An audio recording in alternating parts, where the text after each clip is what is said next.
Well, welcome to Geeky Discoveries, new network, new streaming service. Well, okay, we went back to the oldish streaming service because Be Live wasn't very good, and it wasn't very user friendly. So back to the duck. Yeah. So we're here. We're angry and we got lots to say. So let me bring up the woman who I've been wanting to make my co-host, but trying to figure out our schedules. I know. I moved in a slightly echoey place, so if we echo, just let me know. Am I echoing right now? Your volume was just a little bit tad low, but I think we're okay. Okay. Right. I'm trying to get close to the mic. There we go. Yes. Hello to everyone, and hello to you, Willow. I have a one-eyed fox keeping an eye on things tonight. And you have a guest. I do. Last minute. Brian. Everybody should know Brian K. Morris, and I think I'm gonna change the way this all looks on here because it's kind of coming up. There we go. There we go. Speaking of broadcasters who can't keep a schedule for Willow, yeah. we're all present saying our name. Everybody, hi, Brian. No, I'm sorry to do this like last minute. I've been thinking about doing a show, but then it's like, okay, when is everybody free? But yeah, so Brian and I have been trying to do a show on his network. What about? Just random topics. So yeah, pretty much whatever annoys us that day. So not unlike this. But everybody's been very patient with me. But we're I finally gave him trying to schedule anything for the time being. So, but and then of course he goes and tells me that he's got to go in for surgery for his heart. I'm just like, okay, so this is probably a really bad idea to have him on the show. Yeah, and I will say this is the first. For a lot of these people, it's probably the first time they've heard this. So, I am having an aortic heart valve replaced. Now, I will say that my doctor has given me very long odds on this. So your prayers and your thoughts would be appreciated. I only have a 99% chance of success on this. But I am looking for a surgeon that can cut those odds down a little. So, the search proceeds. So yeah, we will raise money for that surgery if we need to. Keep Brian alive. That's right, my God, we need a whipping boy here. By God, he's got the experience. No, it was kind of funny because it's been quite a journey going through this preparation, and one included a dentist because, because there's a lot of oral infections that can get into your blood and everything. So I had to have some long overdue dental work done, and they were talking about that little strip of tissue like at the base of your tongue. Mm-hmm. Now, when I was still an infant, I had trouble speaking, so my doctor clipped that a little. And my father always said that they cut too much. And one of the things that's on the work list of things to get done inside my face is maybe we need to cut that a little more. And I'm like, I got dozens of people to tell you that's the biggest mistake you will ever make in your life. It's borderline malpractice. So no, we don't want Brian with a more glib and useful tongue. So. That is new to me. My child bit her tongue in half. Ooh, when she was 3 years old. Wow. And I got to see the nurses and the doctors hold her down.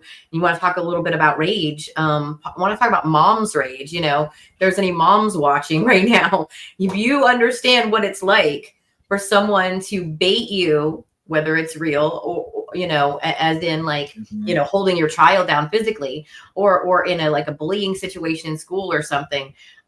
as a woman who heard the stories about lifting the cars off of children, you had somebody had to hold me back. The nurses were doing their job. The nurses were doing their job, but they were making my baby bleed in front of me, sewing her tongue together, and they couldn't give her enough medicine to hold her drowsy enough. She's just flailing. Oh yeah. She's flailing and bleeding at the same time and screaming. And I'm like, of course I'm going to jump up and try to save my child, right? Yeah. I know in my head they're doing their job, but it looks crazy, like something out of a nightmare. Like you couldn't sedate her a little bit more. She's just screaming and fighting. Her arms and legs are moving. So yeah, going back to the frightening parts of surgery is like, some people get scared with the idea of having it. You have to go into it for your heart. 99% can feel a little low when you get those numbers back. Yeah. You're like, well, what can, Yeah. Actually, mine is going to be a very minimally invasive procedure, actually. Oh, good. They're going to go in through my arteries and stuff and drop in a mechanical heart valve, which means I'm going to be a cyborg when this is done. Yay! You won't hear the end of it, people. I'm only a little excited for you. I'm so frightened for the takeover when it happens. Yeah. There. Oh, yeah. It'll be glorious in its destructive capabilities. Yes. We can rebuild him. We have the technology. They do. Yeah. He can now run at 2 miles an hour. No. Ooh. I want some magic. Play that noise every time you do run. Yeah, and every time I like reach for something, I'll be hearing.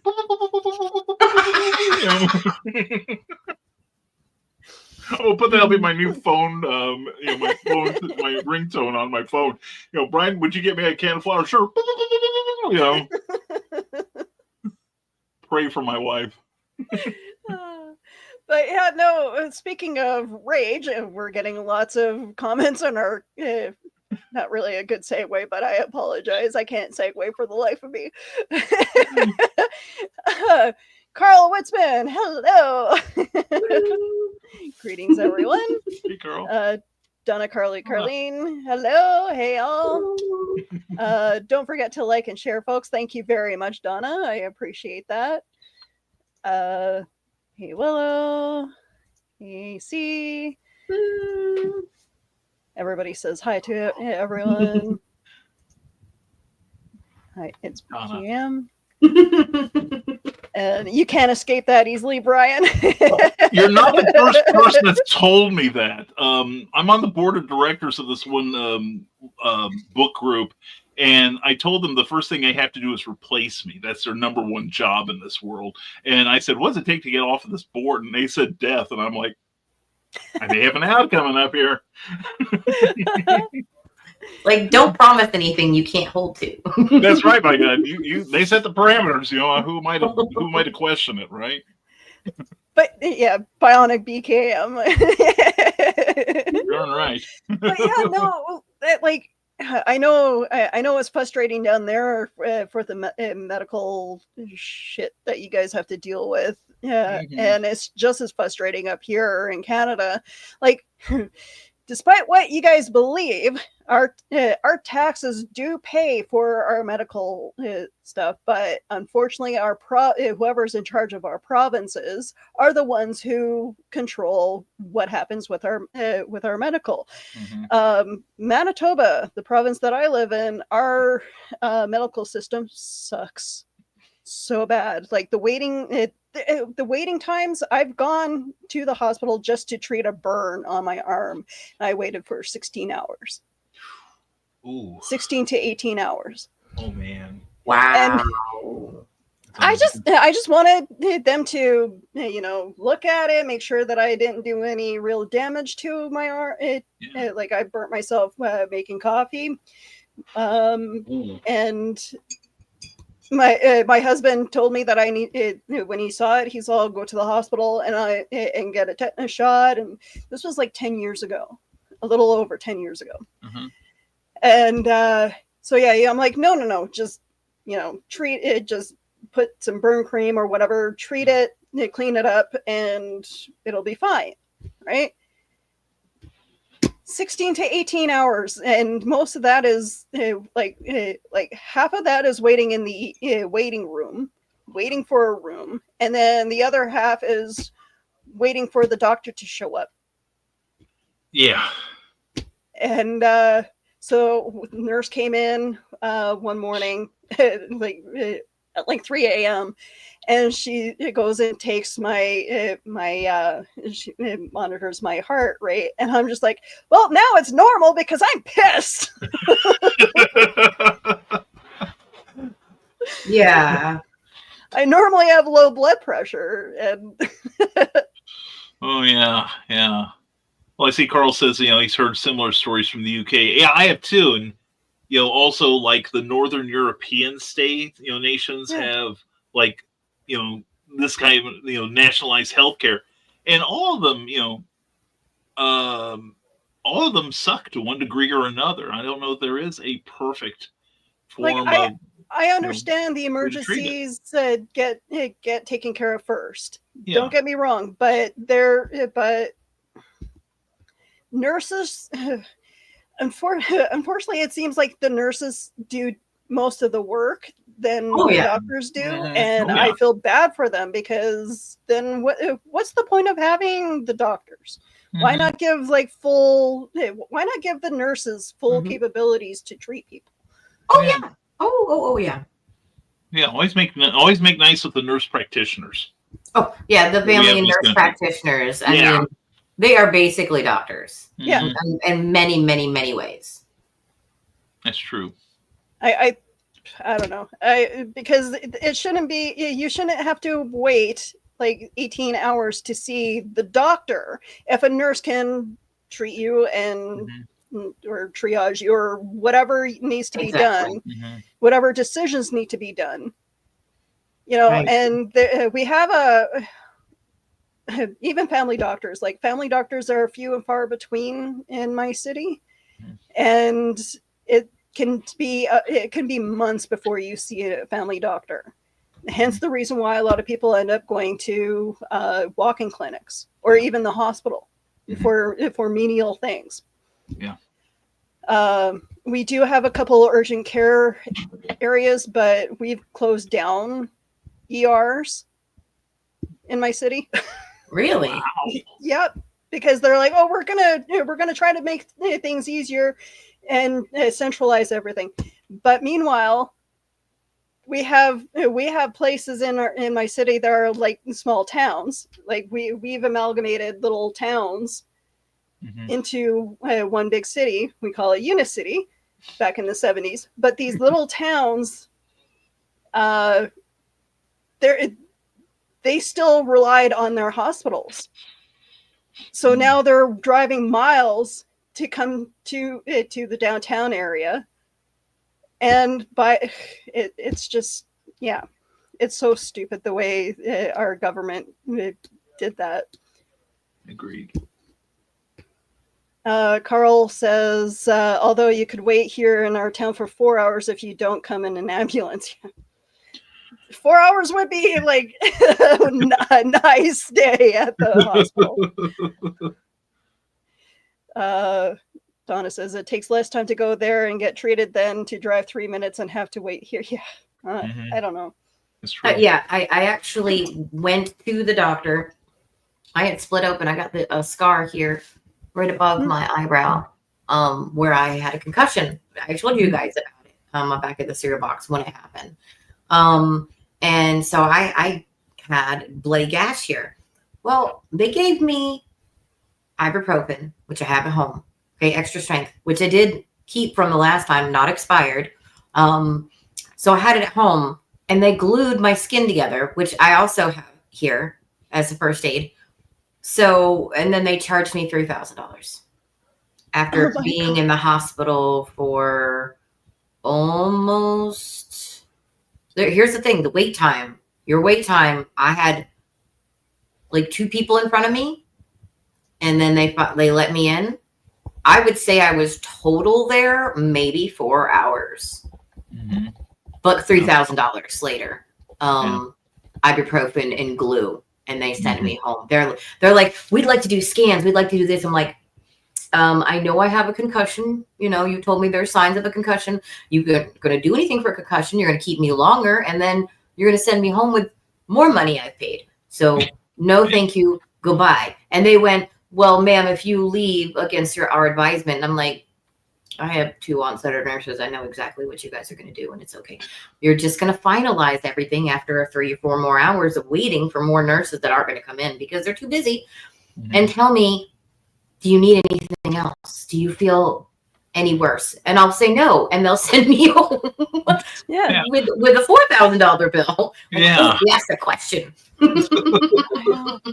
Yeah, and the thing is, for those of you who find yourself in a similar situation, not that I'm planning to do anything like that myself if need be, but YouTube has a number of people that the short version is they get an itemized copy of their bill from the doctors, and then there are sites that many of the medical professionals recognize as, okay, this is what you should be charging.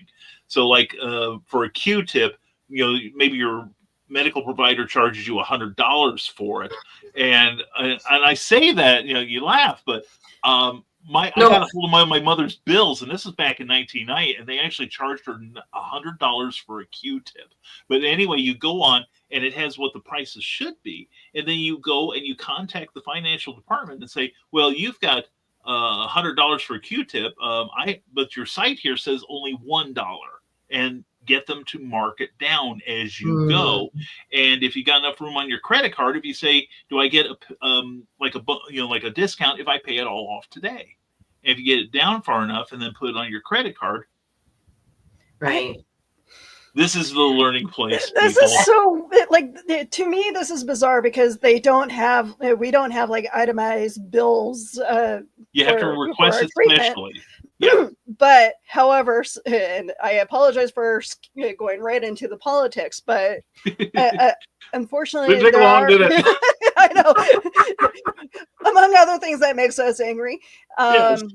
But unfortunately, when it comes to politics, our conservative government really loves to privatize things, and in Alberta, they have a privatized medical system out there. I don't know what they pay for stuff, but yes, there is still there are free healthcare, but I think a lot of it is, insurance companies taking care of certain things. Oh yeah. And they want to do that here in Manitoba, and it's just like, no, because we are the poor part of Canada. Yeah. We are Canada's armpit. they're gonna gouge you for everything they can if they can. Oh yeah. And you guys want to see more CEOs getting shot? Not that we condone it. No. But But it will make more people angry, and this whole episode, thankfully, is Willow's answer to everybody that is angry. And speaking of angry, remember I was kind of grouchy at myself because I didn't show my shirt last time. I couldn't find it because I was moving, but I got it. So it says when someone attacks one party,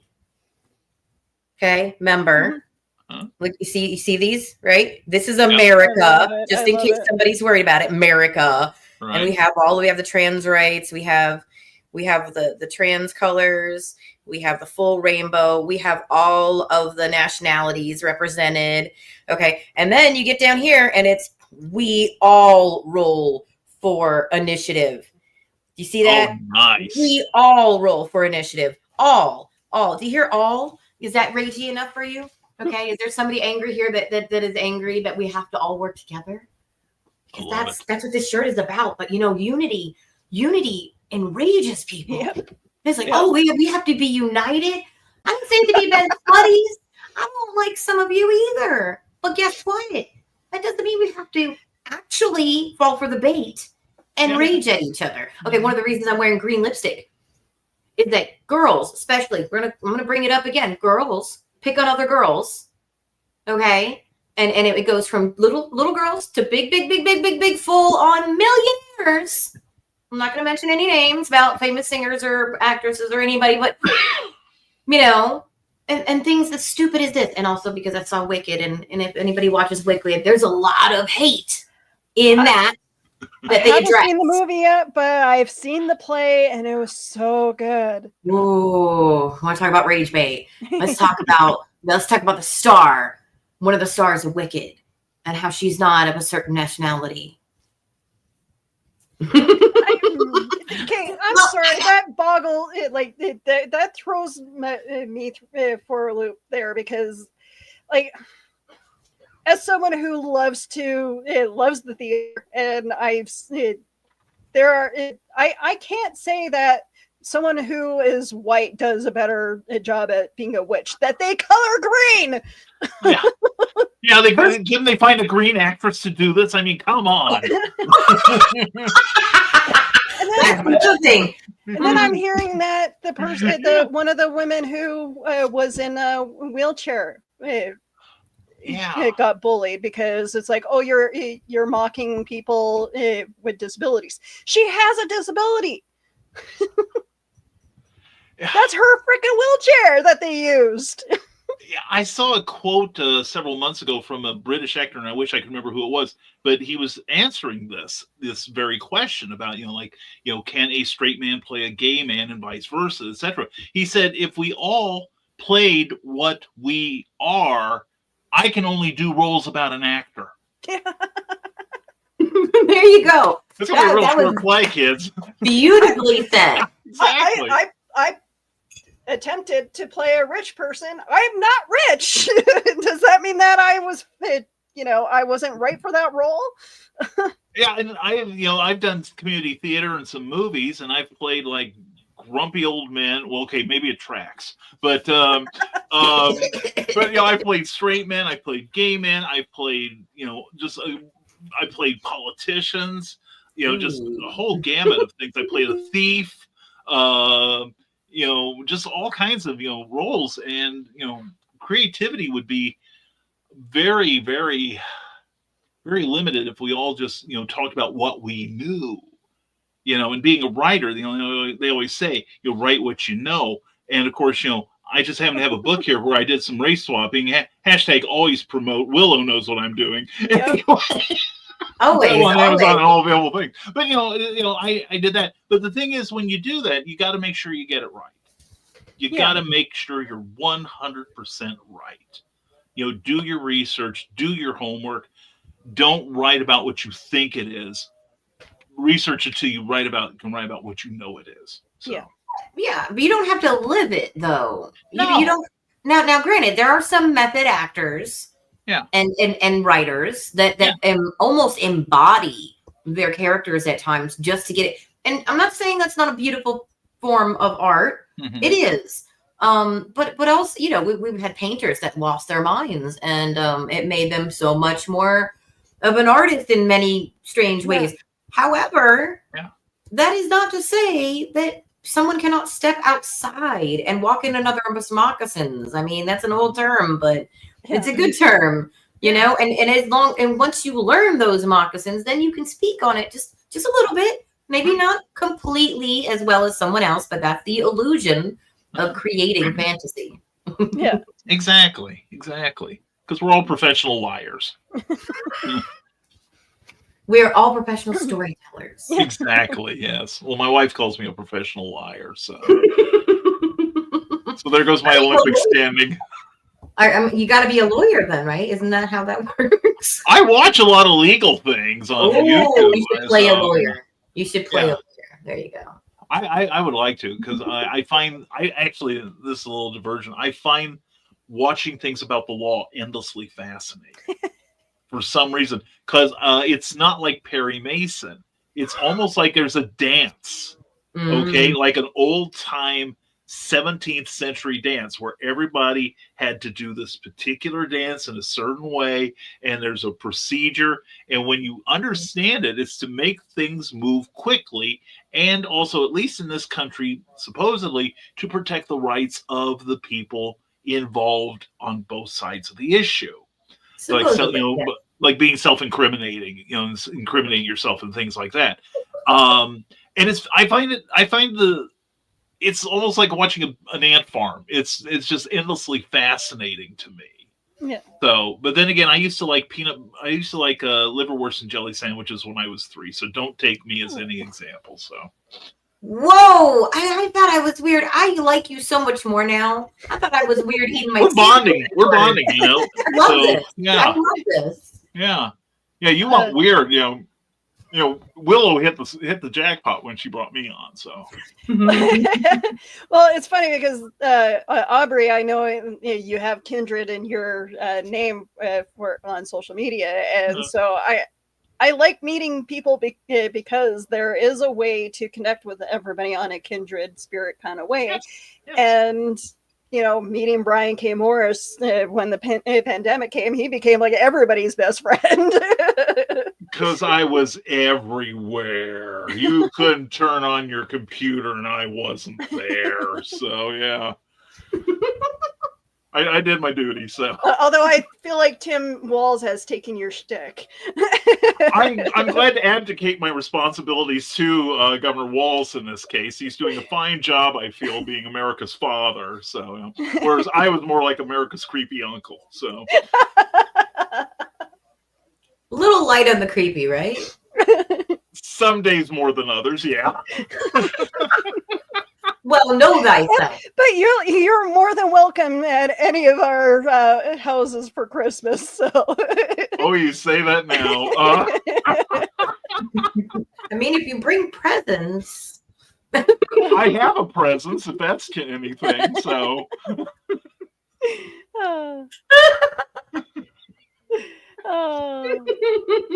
Hi, welcome to the Rage Show. We are giggling like maniacs, just like it should be. Carl, creepy uncle, is Brian trying to take my job? We're so angry. The creepy sober uncle, so at least you have an excuse. I don't. So are we supposed to be sober for this? Oh, not on my account. I got whiskey in my cappuccino. What are you talking about? Oh no! I am Uncle Ernest in this right now. Oh no! I've been known to have some ignitable fluids around me. When I've done broadcasting. One of the worst nights I ever had, I think, was one night. I had like a mild adult beverage to get through the night. It's a great analgesic, and I tell people I have bad knees. So anyway, my wife comes in and she had a little bit of vodka. I say little bit, but my glass is about a third full. She fills it to the brim with vodka. Now, was that 2 fingers or 2 fingers? More like the Incredible Hulk fingers, So I take the thank you, honey. And suddenly, the fires of hell would go down the back of my throat, and I'm like, oh, okay, this is gonna be fun. So, oh yeah, no, I made the fun of live broadcasting. Right, I made a mistake right before the broadcast because I was a little cold and exhausted, and I'm like, you know what, a little bit of whiskey in my cappuccino wouldn't hurt. And then I looked at the bottle after I put a little finger in there, and it was 100 proof, and I went, oh, this is gonna be a fun podcast. I'm gonna get done with the podcast. Bonding, yes. Yeah. I'm a lot easier to take when you're intoxicated. So yeah. Speaking of the cold, it's been snowing here all day. So there's the live view of my street. Well, is it really? I wish it was. Is it really?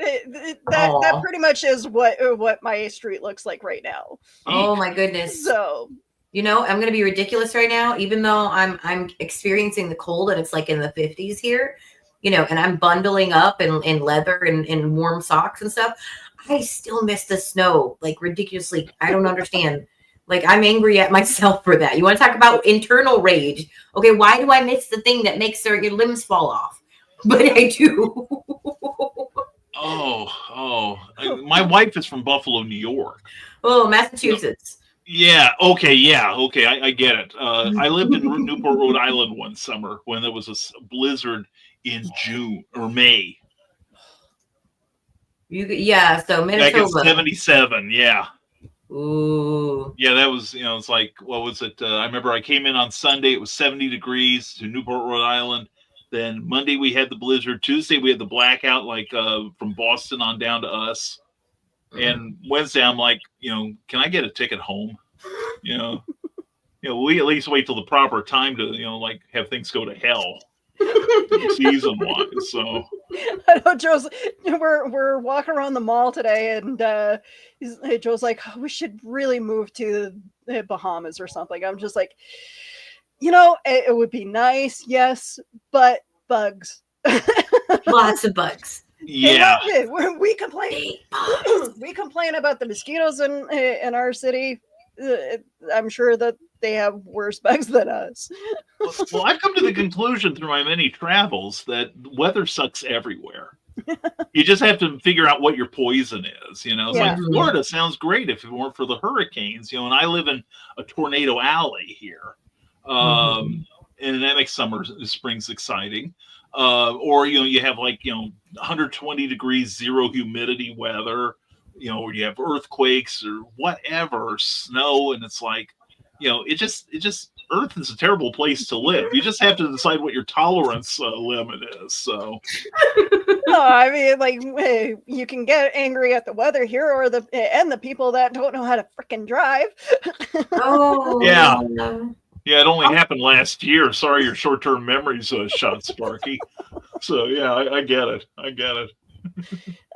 Like I have my license. It's just I just have to actually drive now. But it's called the graduated license, where I'm supposed to take 9 months to figure out how to drive and then take my test. Well, It's been 5 years. It's been almost 10 years since I got my license, and I still haven't gone for that driver's test yet. You're approaching it cautiously. Cautiously, yeah.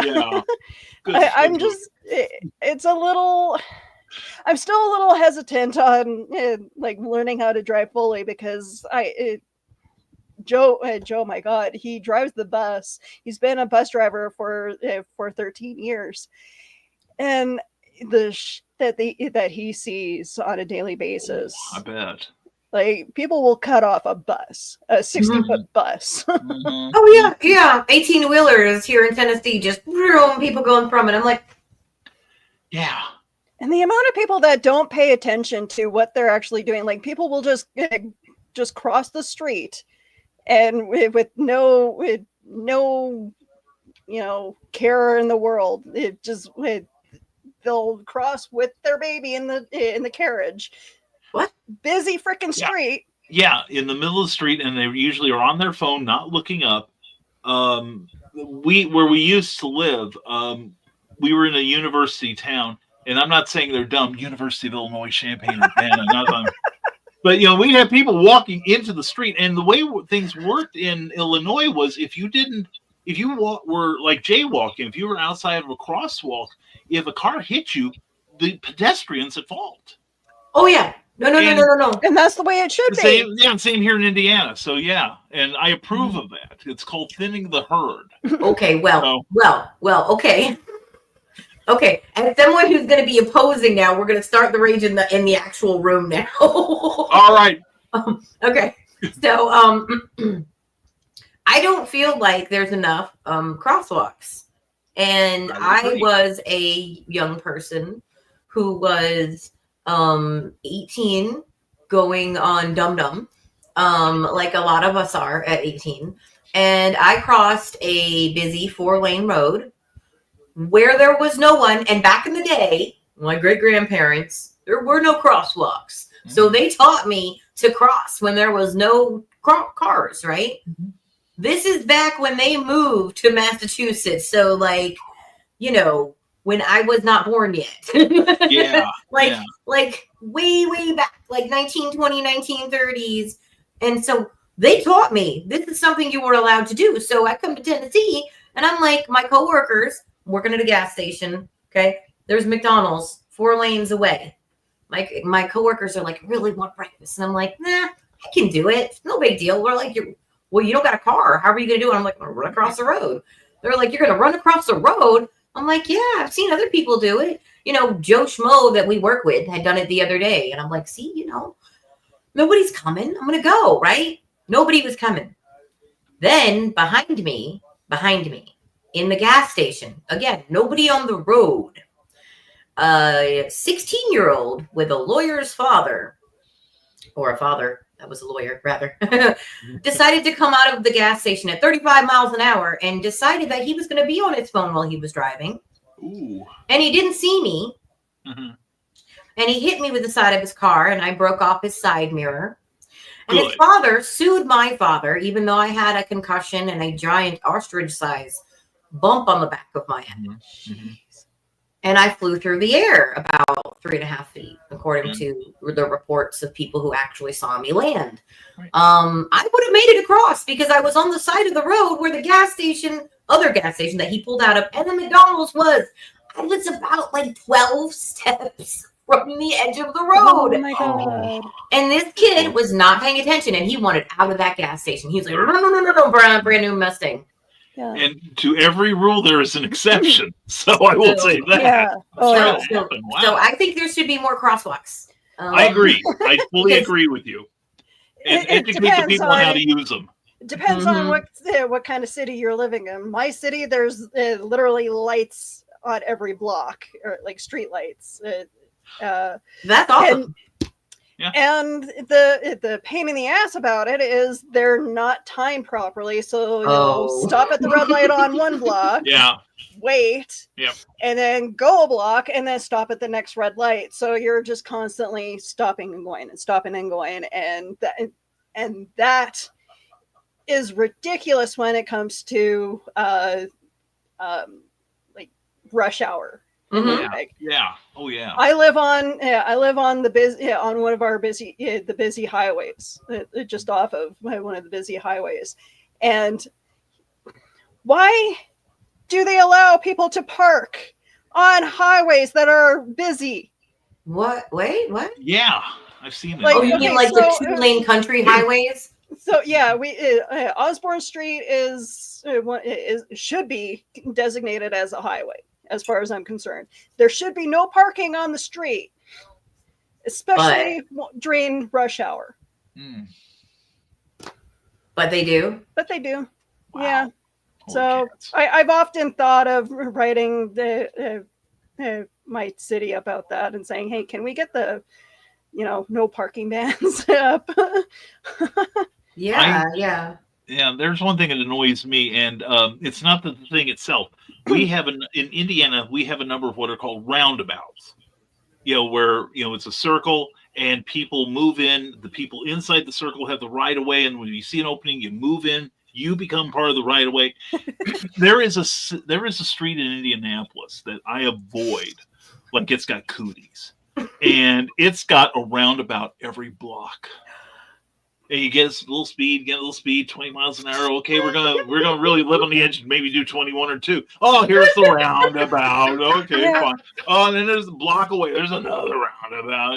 They've I'd been probably putting gone those through up- 96th Street. I probably would have gone through quicker if I'd walked. Yeah. So They've been trying to put those up in my city as well, in the residential areas, just to keep traffic from speeding through and all that. mhm. It works. My husband lovingly calls them circle jerks. That's what how I usually refer to the people who put them in. it works both ways. That's, Oh yeah, no, but that's beautiful. okay, so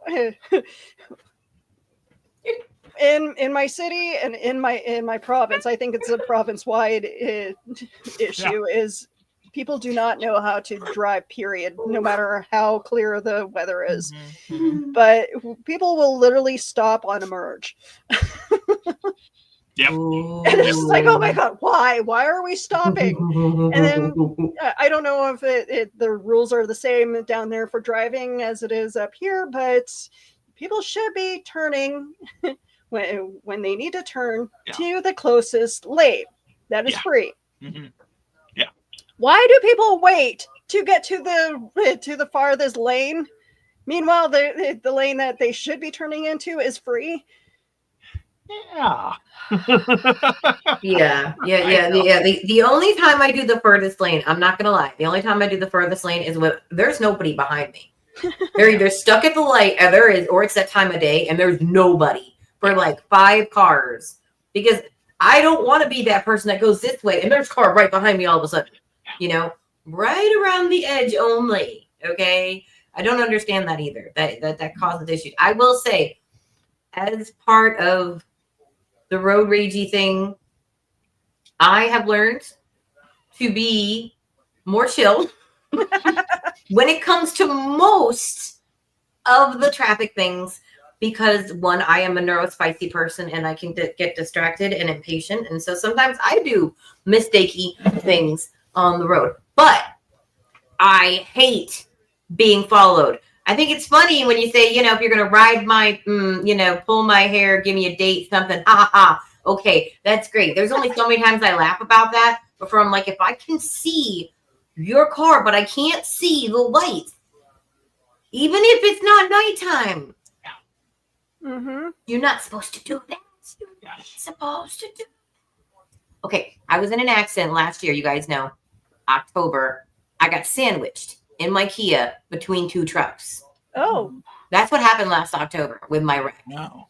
When I lost my car and I lost my job and I lost my vending and everything, I got stuck. One truck shoved me into another truck and they drugged me. Okay. Wow. And I still owe $9,000 for my car and for the hospital bills. Oh. Those two together, I still owe $9,000. So if anybody's watching, the guy who owns my car deed, I'm still working on paying that back. But it's gonna take some time because I don't own that car anymore. Somebody auctioned it off or whatever. I don't own that car. But that was because of following too close. That gentleman was too close to the back of my car. There should be enough car lengths away. And if you're in traffic, people are on the TV and the phone, and because they got TVs in the car. So I'm not even going to judge what you're doing. Just pay attention at the same time. I have ADHD. I can do like 5 things at once. Pay attention to the car also, in front of you and in back of you. If you're so close to me that I can smell your coffee, get the back. Get back. Yeah. Get back. It smells good, but get back. Please. So we have a comment from Keisha. I just want to go to sleep, but I don't want to miss this, so I'm watching while feeding. Aw. Well, don't let the negativity get to you. We're all still giggling. Yeah. Feel the viciousness. People feed off negativity, though, but Keisha is our positive reinforcement. She's hilarious. She really is. Yeah. And Donna says, I drive because I had too many years of overcrowded school buses. I'd rather be alone. I understand that. I do. And yes, trust me, me and Joe could probably have our own podcast called Bus Stories. I don't know why you don't. That should be a thing right now. It should have been a thing last year already. Maybe one day we'll do something where we're riding, where we actually do a show while riding buses. So we'll see. Every week is great. Oh boy! She's lucky we don't. She doesn't have buses where she lives. Oh. Yeah. Yeah, the bus stories are a different breed of rage, and right now we're dealing with, I'm again, it's probably the same in your guys' city, where people are going into businesses and stealing, and it's an unfortunate epidemic everywhere where theft has risen. In my city, unfortunately, we're told don't engage with certain people. Otherwise, they could harm us. There's been attacks on our buses. There's been attacks all over our city, not just on the bus. We've had a police officer get stabbed in the neck. Wow. And it's every time I go to the Winnipeg police page, it's always something like random attack, or someone getting arrested for going into a business and stealing stuff. And so here, when some people get on our buses and demand a free ride, and they'll sleep on the buses. Bus drivers will just allow it because they don't want to engage it, just in case that these people are violent, which I understand. Unfortunately, we've had a bus driver that was murdered a couple of years ago, stabbed, because he tried to wake a guy up and tell him to get out of his bus. Oh my gosh. Wow. That is awful. It is. I shouldn't say this, like at least it was just one bus driver that was stabbed so far. Man. But we've been asking for the Winnipeg police to, at least have a police officer on on the busiest areas of our city to come along for rides. We've had a couple instances where our buses were hijacked. Oh my goodness. Our city refuses to put even security guards on our buses. Oh man. And I can't wait to clip this and send it to hey, City of Winnipeg. Remember when there was a murder on our buses? Remember when a couple of our bus drivers were hijacked? Yeah, we need security. We need police officers on our bus now. Yeah. Wow. That's terrifying. I mean, the amount of, I will say, something that enrages people, which this is, I guess, could be rage bait, is how we feel about homeless people. In our area, it has become a complaint of seeing more homeless people, because not only have more people moved here from Florida and New York and Michigan and Buffalo and just anywhere you can imagine right now, because they think they have this delusion that Tennessee was this like land of fruit and milk and honey and was just gonna all somehow work out special for them. And like, guys, this is the Hollywood of the South. It does not. There's no yellow brick road. There's no white picket fences. It's whatever you can earn, like any other place in America. And it also depends on your community and the people around you. And we don't have. I don't know that if we have. I really don't know if we have a homeless shelter in this town. But I know that we have a lot of homeless now. And there's got to be something that's done about it, instead of just raging or getting angry that people are homeless. Do I feel weird about people not working, as I have not worked sometimes, and being given things? I don't know if they're doing something. There's some of them were playing music, and there was such a complaint about the music that these people were forced to stop playing music for money. I remember when this was okay. And beautiful music, not awful music. See, I love the buskers. I absolutely love buskers. I will stop, listen to them playing their music. We have one guy. So we have what my loving husband refers to as the hamster areas. We have skywalks downtown, going from one building to the next, and it's a great escape in the cold. So we have one guy every so often that puts on a horse's head mask and plays the guitar. And nice. So that's fun. He just randomly appears every so often in different parts of downtown, but his main thing is being in the skywalk. And but yeah, there was one guy that was selling his CDs out of his guitar cases. And I'm just like, dude, this is like, I put up a link, like I asked him if it was okay to record him, and I shared it on my socials because I'm just like, this guy is amazing. I've seen him a couple times, and but yeah, I have no problems with giving money to buskers. I appreciate those guys. Mhm. Yeah. Yeah. I've done that too, yeah. Yeah, and the other thing is breaking in vehicles. That's the other. You know, you were talking about criminal cases or things like that. You know, thievery or violence. You know, I live increasing. across from a thief. Yes. Oh, whoa. Yeah. Well, yeah. But He stole, like, I have iron gates, and he stole the doors off my gate one time. Wow. And pawned it off at the antique store down the street.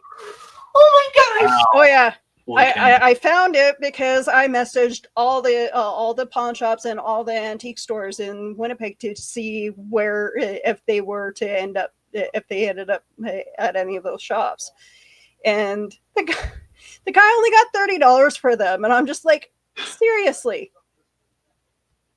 like, No, it wasn't worth it. That wasn't No. worth it. Was it No. really worth it? no, the gates have been up since the 60s. Yeah. My husband's grandfather put them up.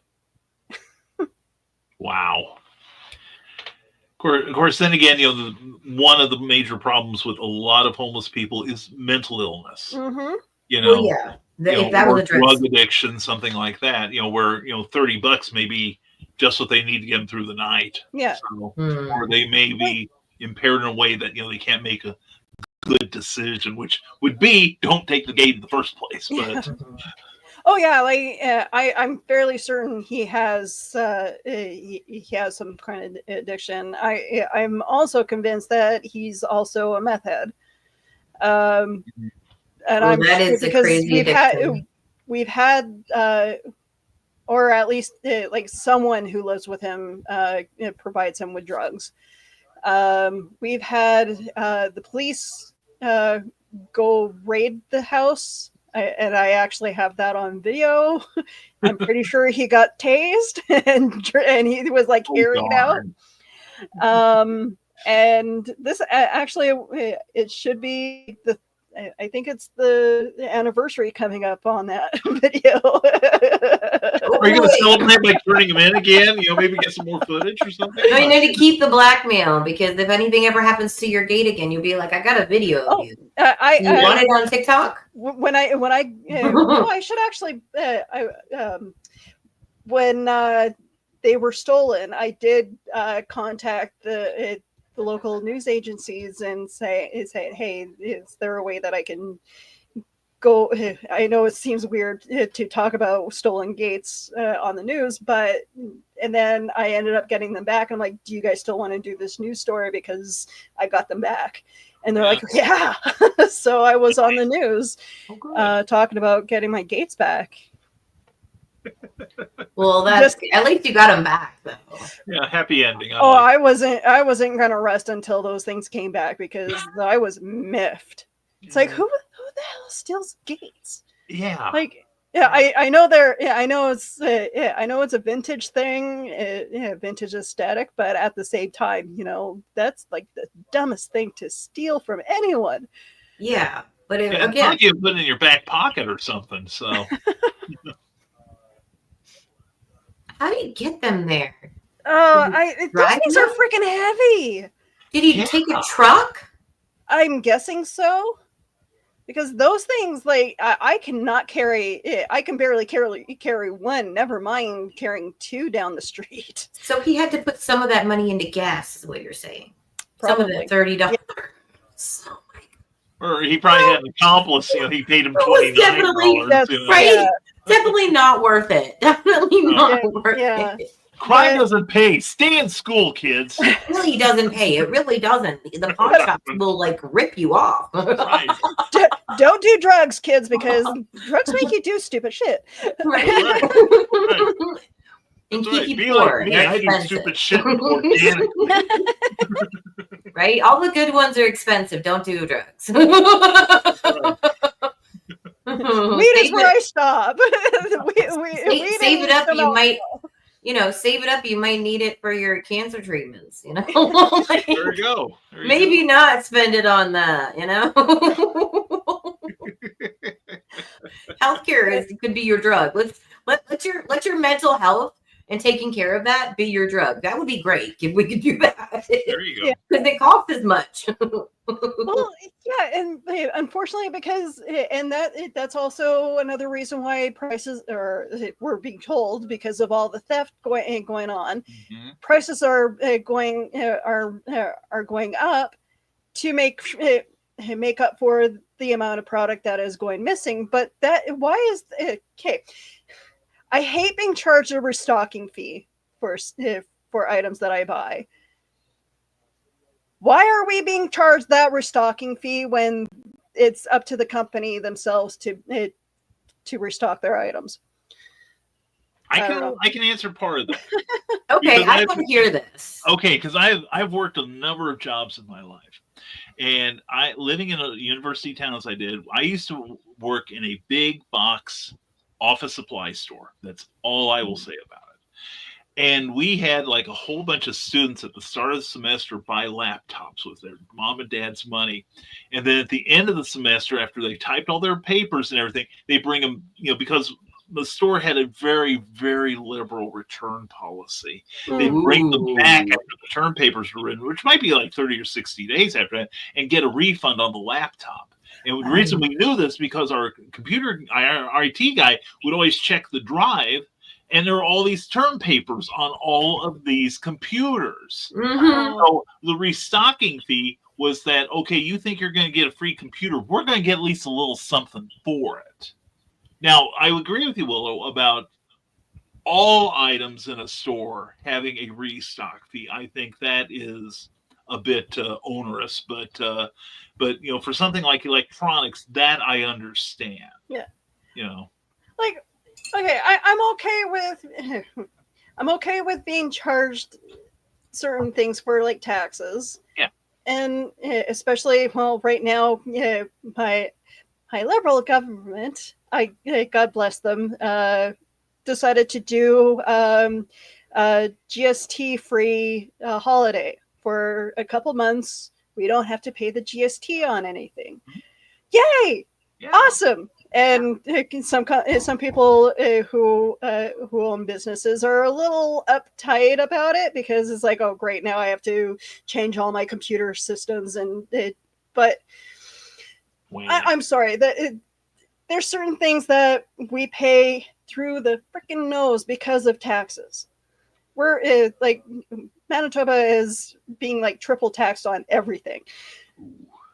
We have the GST, we have a PST, which is something that like provincial sales tax, which shouldn't be in existence, but was brought in the 90s because our liberal government love to bring up new taxes.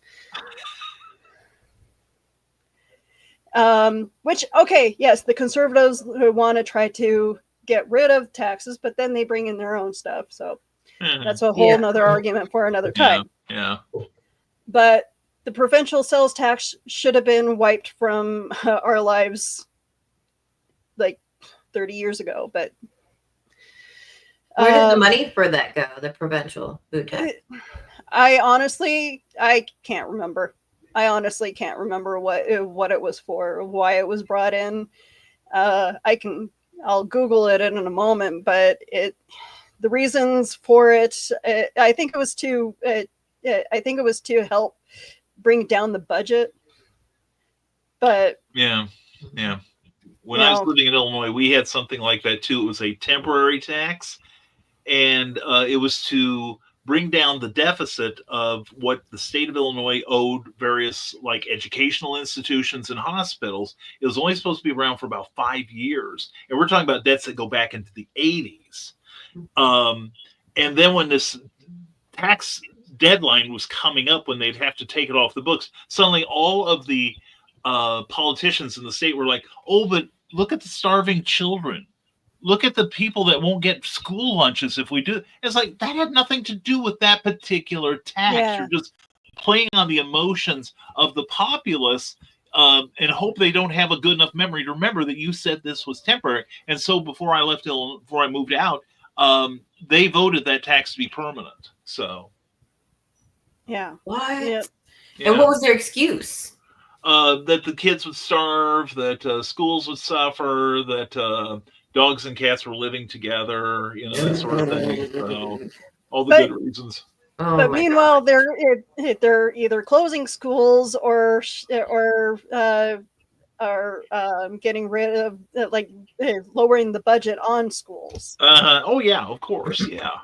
So I wanted to mention something. I don't know if either of you have watched it, but I have not. But according to Wikipedia, which I do donate to, the 2020 Netflix docudrama "The Social Dilemma" is a show that analyzed the intentional profitization of manipulating people through the internet with conspiracy theories, misinformation, promoting problematic social media use, and things like that. So have you seen this yet? The Social Dilemma? It was 4 years ago, and I've never seen it, and I want to see it now. Yeah, I've heard about it, but I have not seen it though. But Because I yes, don't get into streaming services. So. yeah. But I thank you for bringing up the real reason why we're talking about rage bait. And now we're into we the get back to it, kid. Yes. No, rage baiting is like a manipulative way to garner likes and shares on your posts and stuff. And without it, sometimes I do rage baiting without realizing what I'm doing, because I'll look on threads and I'll have a whole conversation happening. It's like, oh, oops. Yeah. And I didn't know that there was something as simple as, like I was talking about makeup, like women wearing makeup improperly was one of the things. Adding S's where they shouldn't be, adding punctuation, intentionally. Yeah, things like that. As small as that. Yeah. Are just to get people drawn in. For the record, if I ever misspell something, it's not to make anybody rage. It's because I'm too fast with everything and I want it done now. So my has and have turn into whatever. Sometimes I am one of those people that I will answer with emojis because there's so much that I gotta just make it smaller. Okay. I'm trying to make it less and not a paragraph or a book, like trying to say hi or I'm having a bad day. So I'm just small. Smartphones aren't as smart as we say they are, because I get whenever I'm texting someone or trying to post something on social media, autocorrect often misspells words. Yeah. Or puts something in place of a word that I meant. That I'm like, that's not what I was going to write at all. I was doing that before autocorrect. In fact, I'm still living down something from about 30 years ago.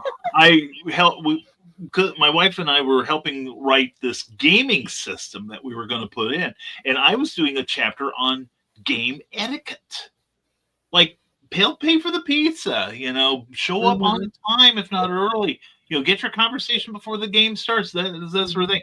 And I had a section in there about, like, if you were planning something with your character that could change the course of the campaign itself or affect another player in a potentially negative way, you should warn the GM.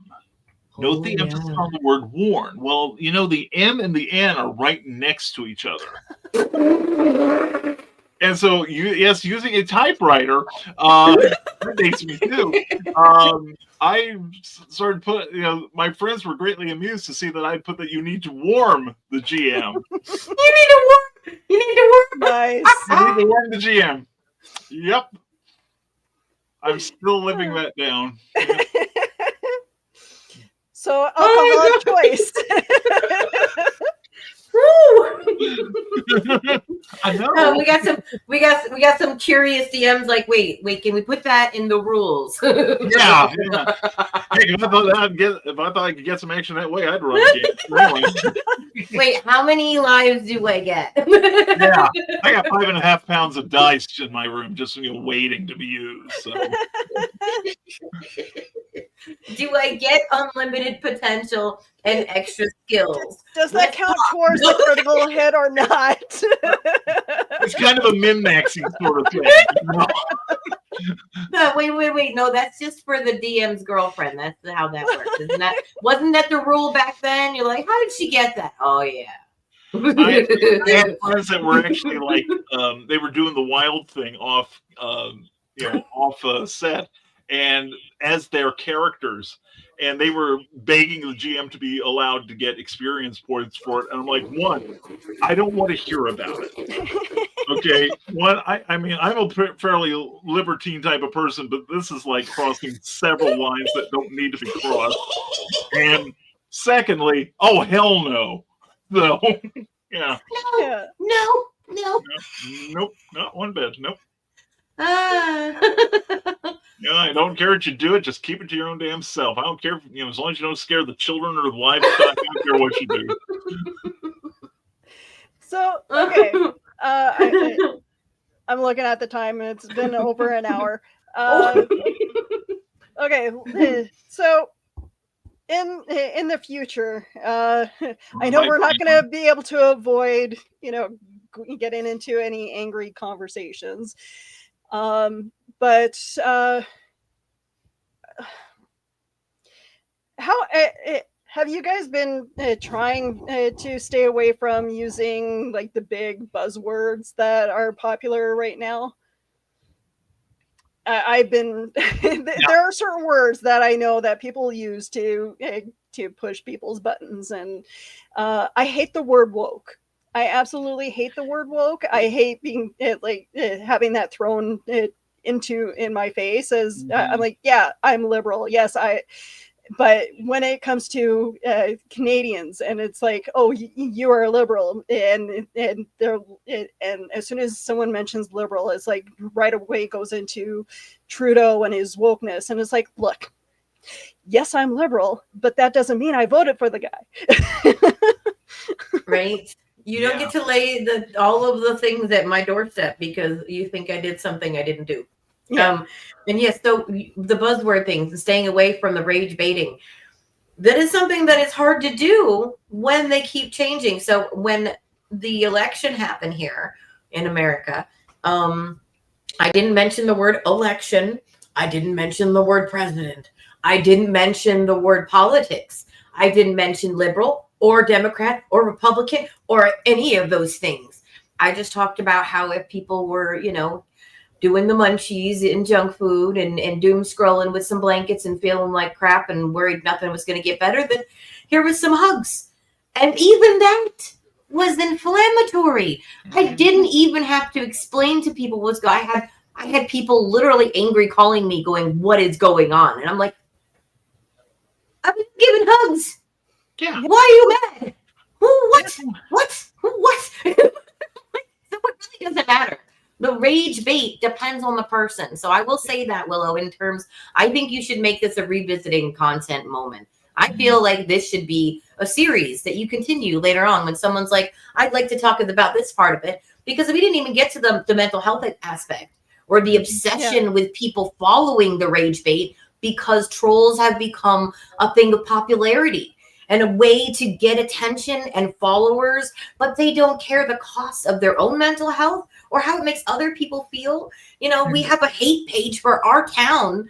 And I talked just this month on the good page about how it's so negative, even on the good page. People are just like, people ask a question and they're like, why don't you Google it, smarty pants? And I'm like, I know. We have, because they could have Googled it, but they thought maybe you might have some freaking information. Yeah. And is it bad to ask a question of a human rather than an AI or the Google search? Like maybe they're trusting the human over the search, and so it really doesn't matter. It really doesn't matter. You can try to avoid the rage and avoid being the bait, And then you could still do nothing wrong in that moment. So avoiding it can almost seem like you're tripping more into it, or like you feel like you're having to walk on eggshells, and you automatically yourself feel kind of ragey a little bit because you're like, why do I have to super like filter myself? But so there's like a medium, guys. I cannot be medium to everything. There's balance. I believe with kindred spirits comes a sense of a desire for balance, peace. Yes, but we all see peace as a different thing. So how about balance? Everybody's balance is, whatever that positivity is. Can we agree on some form of that? Do you just keep it at an even keel? Ship terms. Like, can we try to keep a little level? I had a few. I had a few, but I stopped halfway. I know moderation, man. Try to be a little less ragey and maybe a little less falling for the baby. I know it's going to be really hard because like I pay attention to your guys' politics, and as much as and I love it when people are like to Justin Trudeau is like, oh, I wish that you would be our president. I'm just like, you guys had your chance. You guys blew that one. I mean, you guys could have voted for Sanders, and when he was running for president, you guys could have, now you guys could have had Kamala, I don't know. Yeah. We are waiting for the great turnaround, and right now, like on TikTok, what is trending is FAFO. Yeah. And being a fan of Schadenfreude, and as much as I am, I'm enjoying that far too much. I getting what you're saying, I totally get that, because I learned about the Project 2025 and the Agenda 47 stuff, and so I started posting. Y'all need to look at this stuff. Make yourself, a more informed voter. Okay. Don't listen, the stuff you listen to normally, maybe go listen to the other side and see if you can glean some information. And oh boy, you'd have thought I had collectively insulted their moms. And I was spending far too much time trying to say, okay, here's I'm an old journalist. I source stuff. Here's the newspaper article. Oh yeah, well, everybody knows that that newspaper, fill in the blank, or that website, fill in the blank, is in the pockets of the the big business people and all the invisible enemies of this world. And that was one of the things that disturbed me about this last election so much, that so much was based on fear, so much hate. I'll throw Springfield, Ohio in as an example, where that was just like, it was just like catastrophic. And then you have the candidates who don't want to be fact checked. In fact, one of them came out and said, we make up stuff just to bring up things we wish to discuss, even if it's wrong. But I found myself pulling away from social media a lot, and I admit that I have left Twitter. I don't care what you call it X all you want. You're dumb. Yeah. And I'll go on the record as saying that. I'll stand on that. And I went to Blue Sky. It's a lot more even keeled over there. And the one you mentioned earlier, Willow, I go on there. Threads, thank you. I go on there occasionally. I find that a lot more balanced too. And I'm not looking for an echo chamber. I'm looking for a balance. I do want to hear what the other side is saying. I just want less of the hyperbole. And I blame a lot of this on the news media. Yeah. There's been yellow journalism for more than a century, at least here in America, and I know in England. But nowadays I see a lot of the news media looking as they're as related to the news as the WWE is to Olympic level sports competition. Mm-hmm. It's entertainment. It's news as entertainment. And, so much of what you see is almost constructed like fiction, where you have a protagonist and an antagonist. You have the challenge, but what you don't have is a freaking end to the story or a redemption arc or any of the things that you would tune into a TV show and hope to find in a good story. This is more like the song that never ends. It goes on and on, my friends. There's just no ending to it. My friends likened it to professional wrestling, and it's the same thing. The things never reach a resolution. It just segues into the next complication, and It's and interesting that our president has been, our president now has been in wrestling. So yeah, exactly. interesting that you make that comment there. Just something that came to my mind. It was just, I appreciate that too. It's a good point. But the circus here. Yeah, it is, and it's meant to exhaust us. It is meant to wear us down mentally and psychically, so that and I don't want to sound like everything's a big conspiracy, even though I make my stock and trade by writing about it. Hashtag always promote. But the thing is, it's in the interest of the people that are in charge that we be docile. It is in their interest that we be sedated, and that's why this whole year has been like wear everyone down, exhaust everybody to the point where they either tune out or they're just too tired to fight back because they don't see a way to fight back. Yeah. And that's why we've got, a certain amount of resistance here in this country now that's moving forward. And part of that is the FAFO, where people are finding out now that there are, you don't do some of this stuff and not expect some sort of consequence. Yeah. And, I think we're going to be seeing a lot more of that in the future. Hopefully, though, we can all keep our heads about us and just know when to pull back and know when to engage again. So, yeah. Bread and circus is like Carl says down there. Yes, that's very true, Carl. Very true. And I'm hoping in the new year I can focus on promoting the convention that I'm What planning. convention is that, Willow? Yes, let's promote KeyCon. Hashtag always Coming up in May long weekend for us, May 16th and 18th, 2025. If you guys do decide to come up to Winnipeg for that, you will get a chance to meet Jim Butcher. Ooh. Author of the Dresden Files.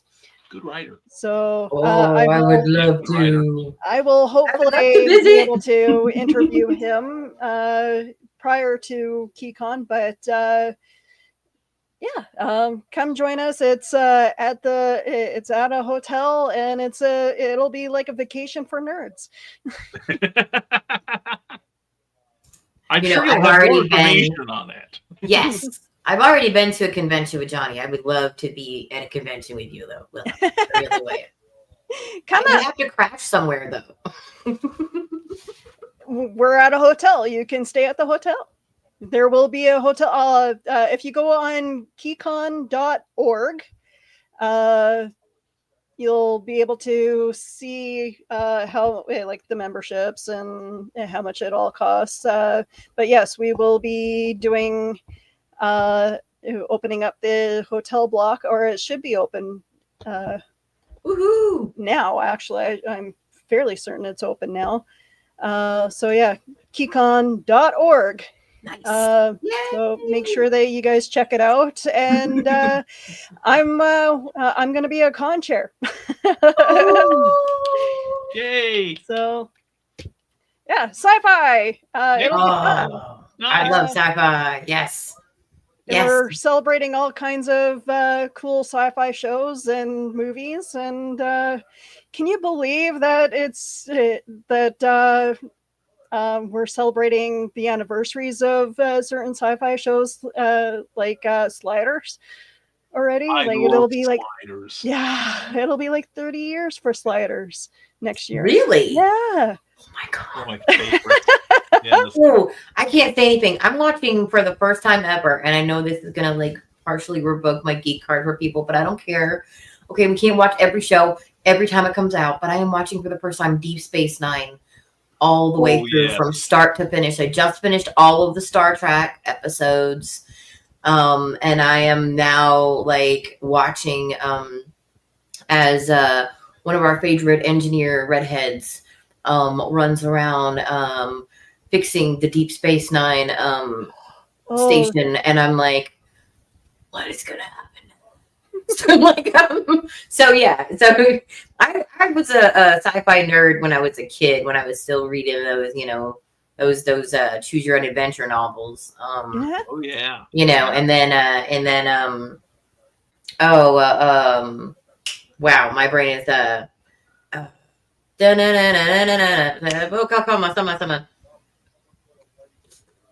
Twilight Zone? oh no, Twilight Zone. Yes, thank you. Oh yes. So besides the Dresden gentleman, are you gonna have more We have a guests couple. on your way? Yes, we have one of my good friends, Evan Quering, is who's an artist. He actually he's going to be doing our art for our book this year, and he has a comic out. He has a couple of comics out, but one of them is like a luchador comic. So Oh, nice. Fun. Very cool. Yeah, you'll have to share that with us. And we have I'm trying to find the many guests, right? Actually, yeah, we have quite a few guests, but one guy is also YouTube personality. Yeah. Ooh, you got a YouTube star coming. Yeah, Okay. so you guys, again, keycon.org, make sure that you guys look that up. And yeah, for some reason, I'm not seeing the post of the banner for our guests, but I'll make sure that I'll share that to my pages and make sure that you guys see what's all up. So yeah, keycon.org, you guys will see all the guests, and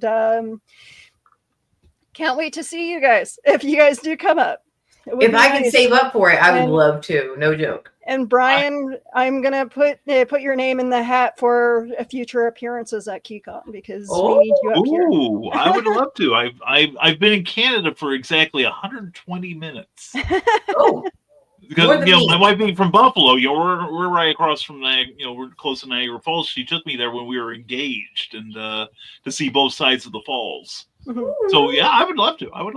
I could be had cheap. Yeah. Oh, there you go. So yeah, you guys go ahead and promote yourselves. Brian, yeah, I know you have a couple books out, so unaccustomed as I am. Yes. Brian K. Morris, publisher, editor, writer, broadcaster, and former mortician's assistant. Check me out at risingtide.pub on the interwebs. I'm also on TikTok, most social media as Brian K. Morris. Otherwise, I'd never remember it. But anyway, my two most recent books are The Terrors. If you like superhero World War II action, yes, he looks familiar. It's not what you think. Check this out. It's a great adventure book. And also my newest book is Quest for the Delphi Oculus from Flinch Books, about a disgraced journalist who finds an alien artifact that is being the subject of inquiry from a possible new world order. It's, if you like Ian Fleming and The Prisoner, you'll like this book. And otherwise, I can be seen on all manner of programs such as this show. And I've had a wonderful time, Willow. Thank you for having me. I'd love to come back sometime. Oh, no problem. I would love to have you on. I'd love to be had. Aubrey, where can we find what do you have going for the next couple weeks leading up, or even into the new year? What do you have planned? Well, I'm supposed to be showing up for some little holiday events in costume. Hopefully I will have some more requests coming up, a little bit of face painting, some more podcasts, hopefully doing a few things here and there. And then, of course, the new year and back on the other ones. And I'm supposed to be working on something to show up new next year under me being a lead host. So, yay! And where can we find you on social media? Oh, you can find me oh wow, I did that so fast. On my Instagram at Miss Kindred Ivy. And that's pretty much where I am most of the time. You can't find me on Facebook, but you got to search for me. So see you in the Excellent. YouTubes and podcasts. Thank you for having me, Willow. No problem. All right, and you guys can find me all over social media. I try to be the social media socialite. I'm not sure if we'll be doing another show from here until or around Christmas time, but we'll see. Maybe. But I will try in the future to be a little bit more plan wise, plan a little bit better scheduling for these shows. But we'll see. Sometimes I just get ideas and say, hey, let's do a show on something. But yeah, Geeky Discoveries, you can find it on YouTube and Facebook. I'm going to try to put this episode up on Twitch and on other social media stuff. So yeah, I'm on Threads. You can just search up Willow Skylar. All right, you guys, thank you very much for joining me today. Sorry about the randomness of doing the episode. No, it was great. I appreciate you guys coming last minute. You guys are amazing. Thank you to those of you in the chat who are tuning in, and always, you guys can always comment, like, share. I try to respond as much as possible to everything. Thank you very much, Donna. I appreciate you. So yeah, you guys have a great night. Merry Christmas, happy holidays. Happy holidays. And happy Yule. If I don't see you before Christmas, I'll try to see you guys after Christmas. Okay. All right. Thank you. I love you guys. Have a good night. Bye. You too. Bye.